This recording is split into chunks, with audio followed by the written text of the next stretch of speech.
What's going on, guys? Welcome to another episode of Smash JT. About a month ago, I made a video talking about how I had a phone call with Phil Adam, and we talked about a lot of things going on behind the scenes with Intellivision. He asked me to keep them private and quiet and not say anything about them and trust him. Give him a few weeks, I believe, were his words. And I held my word on that. I said, sure, I'll give you a few weeks. And now we fast forward 4 weeks later. Tony Geek Getaway hit me up on Twitter wanting to follow up. So thanks, Tony, for making me follow up on this. Because honestly, I don't know. I got God of War Ragnarok coming today. I'm pretty excited about that. I got a lot of things going on with my life. So even though I was very excited about the Intellivision Amico initially, everything that's transpired up until this point, I was just kind of like, you know, whatever. It's clearly something that's going to either never come out or take a long time. So I just put it in the rearview mirror and try not to look at it too often. But I followed up with Phil Adam today. I texted him, and I'll put the text on the screen right now, what I said to him, because not really anything private there. And I basically was reaching out because I'm like, look, I don't want to just air your laundry to everyone out there.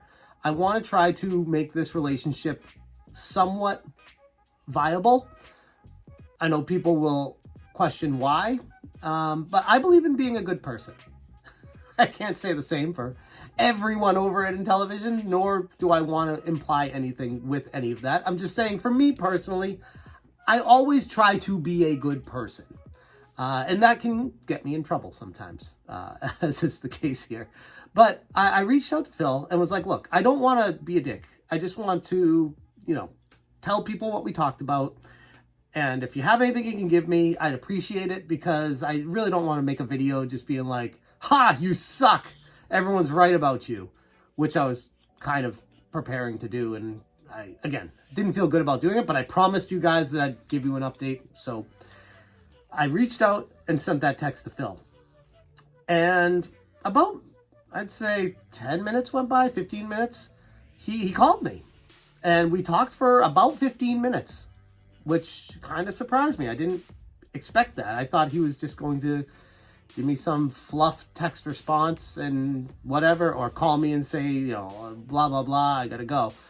But no, it was a pretty in-depth call. I took quite a bit of notes here. And there was nothing regarding the Intellivision Amico in particular where he said I can't say these things. And I am not under any kind of NDA, so I don't have to worry about any of that. And there's some information he gave me here, which, again, believe it or don't, I don't really care. I just want to give you guys the info from the CEO that he has not come public with regarding the Intellivision Amico. Now, there are some things in this that is pretty insightful to show exactly where they're at right now regarding the consoles that have been created. So far, Phil's word, again, disclaimer, believe this if you want to. This is what Phil told me. There are 25 consoles and 50 controllers in final production. The hardware is finalized. The consoles are not all completed, being put together, but will be done in a week or two. His rationale for that was he doesn't have the manpower to create them, and they are not at a manufacturing plant. I don't know. It was confusing how he was explaining it, and maybe I misunderstood him, but it sounded like those 50 controllers and 25 consoles were being produced in manufacturing, but currently not. So I don't know if they're being put together by hand or what's going on with them. In patented Phil Adam fashion, he was in a rush in the call, in between meetings, and had to go at any second, which is always very convenient. And I'm like, hey, Phil, I got a phone. Anytime you got a free few minutes without rushing through the call, I'd love to chat with you without feeling like you're going to hang up any second. But hey, such is the life as a CEO. He said to me within a couple of weeks, he would have something more concrete, which is, again, the same as what he said 3 to 4 weeks ago. Nothing really groundbreaking with that. He spent a little bit of time focusing on his frustrations with how in particular, he singled out, and then he said, and the general public have given him such a hard time regarding the Calico Chameleon and his work there, and that he's received so much hate mail. It's sad. He has a hard time wanting to trust me. He said he was not on the board of directors at Calico.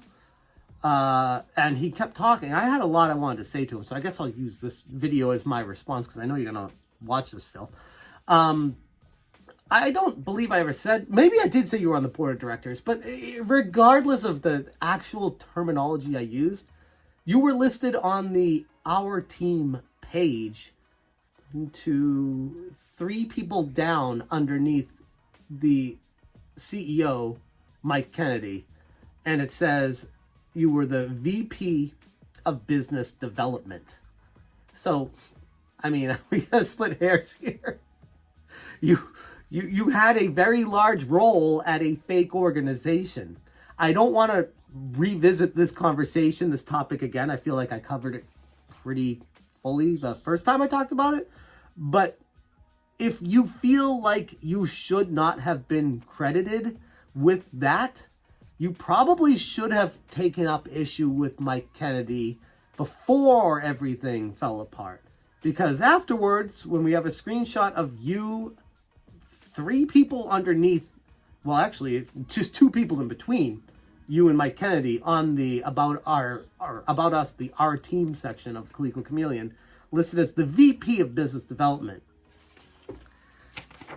He said it bugs me, he did nothing wrong with Calico. I'm not saying you did, nor did I ever say you did something wrong with Calico. All I said, and you can go back and watch my video, it's a really bad look to be on the Our Team section. Maybe I said on the board, sorry, on the Our Team section as VP of Business Development at Calico and say you had nothing to do with it and it bugs you. But anyways, that's why people had an issue with that. Like, that's a big deal. Coming from there to another game company that is faltering, and it looks really odd when the front man for it, Tommy Tallarico, just disappears and replaces them with you, who has ties to an organization that is well known for being one of the biggest frauds in retro video gaming history. I don't know. I think it's fair to make that connection and say, prove us wrong, prove it otherwise, that does not show who you actually are. And I'll be honest, it kind of bugged me that he was telling me that what I talked about with that bugged him so much. Like, it's the reality. Deal with it, live with it, and move past it. Be better than it. If it bugs you that much, like, do something about it. Don't just say, it hurts my feelings that people make that connection, because I'm not like that. But anyways, God, I digress. Phil gets paid in shares, not paychecks. So he is doing this out of passion.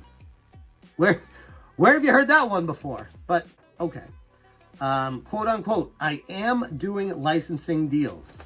Quote unquote, I want the console to come out. I really do. I can't put out a console that sells 7,000 to 10,000 units and fails. He said he didn't want to do that, so he's making every effort to go bigger than that. Which I would almost argue is the same mistake that Tommy made, trying to go too big with this thing. Like, start off small. It's okay. Sell those. And if it's actually good and it proves its purpose in the market and people want it, it will sell a lot more than that. So I feel like that's kind of weird to say, I don't want to put out the console if it's only going to sell 7 to 10,000 units. He wants to make sure it does better than that so it doesn't fail. But anyways, splitting hairs a little bit on that. He said they have picked out the chipsets. They are selected. These units were built, and they are, not all of them, but they are not dev units, which is another thing that was frustrating. It's like people kept assuming that the units that were getting sent out to a couple of the smaller YouTube channels out there were dev units, and they're not. He confirms that they are not dev units. They are the official, finalized console with the chipsets, the final production, the hardware and everything. That is the final thing, which is a big deal. Like, huge. That is a massive deal, if it is to be believed. I know I have to put that asterisk after everything I say with this, because who the hell knows at this point? But this is the information he gave me. My question would be, if this is where they're at, what their hesitation is with just putting out a press release, saying these things publicly. Like, why is it going to be through some back alley YouTuber like me that's a failed channel? Like, why go through me? By the way, subscribe if you haven't already. The manufacturing, they're being made and in production for those 50 controllers and 25 consoles, where he didn't specify how many were already done. He said some of them were, but he didn't have the manpower to do the rest of them, and they are being put into production. Again, very confusing about that, the way he was wording it. He said two different things, and I don't know what he was referring to with them. And it was very hard to get a word in edgewise with him, because he just kept talking, and I was just writing stuff down, and I kept trying to get stuff in, and he just kept... Anyways, regarding the frustrations that he's had with people and the general public coming after him, he said, I don't need this. He's doing this, again, out of passion. Hans is gone. Phil said he is the GM of Europe, taking Hans's place. I'm putting everything I've got into bringing this to life, quote unquote. One thing he did say about the chip shortage, which I did find a little bit interesting, was the chip shortage is ending, especially the chipsets that they were looking to get. He said that many companies were over-ordering and now canceling and cutting back, which may actually end up giving them pricing power on these consoles in the future. But again, that's one of those. Oh, okay. What are you doing for me now, though? I said, what can I tell my audience when to expect another update? And he said, rather give a date at the end of the month, but I'm not going to make any promises. He did say he has some personal stuff going on. He's not going to get into that with me. He told me not to talk about the actual specifics of it, but his preference is to have all this info and an update to everybody before Thanksgiving 2022. I need to specify the year, because this is Intellivision we're talking about.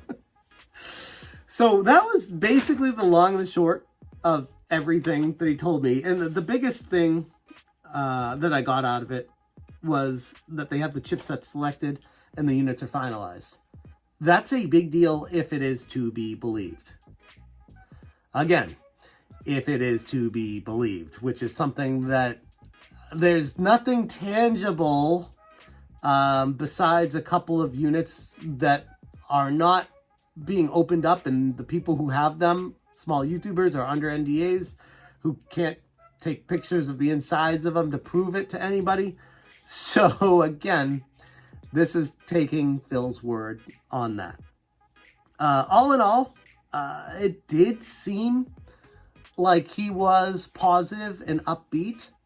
Regarding why would he do this, he doesn't need this in his life. People think that this is some sort of scam that he's running.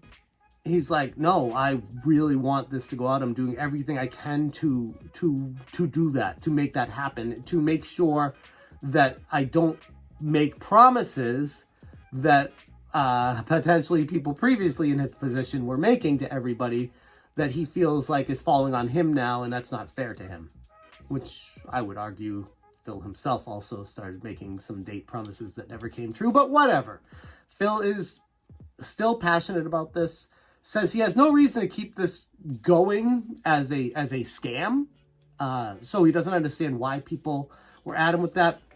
Where I could say, like, the reason is pretty clear. Like, if you can keep faking it till you make it, and you can trick an investor into dropping loads of money into this, if it is a scam product, with nothing tangible that you've produced, it's more money that you guys get. Now, I'd like to think that's not what is happening here, but that is an angle people can take. So I think that's the frustration I have with this. I feel like it's a little bit tone deaf to see how much millions of dollars they've made off of crowdfunding and investments and everything, and then say, I don't understand why people are thinking we're trying to scam them when they haven't produced anything. But yeah, that's the long and the short of it. It was a productive phone call, I'd say. Overall, the conversation was cordial. We were very honest with our feelings about each other to each other, and I think that's good. It's a good, second step towards building a bridge back to each other. And I think it's a pretty big move on his part to make that call to me and give me this information. Because he didn't have to. He could just be like, no, go pound sand, go make your videos. I don't care. Because, again, failed YouTube channel. What am I going to do in the grand scheme of things? But he reached out and tried to give me the information and insight that he had. We'll see where it goes from here. My concern is, if this information does not get out to us by Thanksgiving, I worry it could fall into next year. And if it falls into next year, then the entire project is completely in question, even more than it already is right now. But for those people who are hopeful, let's hope that they're able to not just get information out before Thanksgiving, but something tangible to prove that what they say in that press release is actually transpiring. And what I mean by that is, like when the Atari VCS was coming out, they were showing the boards, they were sharing screenshots in the manufacturing plants in China. So I feel like that's a good first step, doing stuff like that. But again, looking back at me with that stuff, I didn't even believe that at that point with Atari. So, anything can be faked if you want to run a scam. At this point, it's just put up or shut up. Put the consoles out, let people buy them, and take it from there. Those are my thoughts on my conversation with Phil Adam. Let me know what you guys think, where you stand on this. I'm sure there's going to be a lot of information people are going to gather from this and make of it what they will. But that's from the horse's mouth himself, Phil Adam, telling us to hang on just a little bit longer. I'm going to leave it there. Thank you guys so much for watching. And as always, you stay smashing. Smash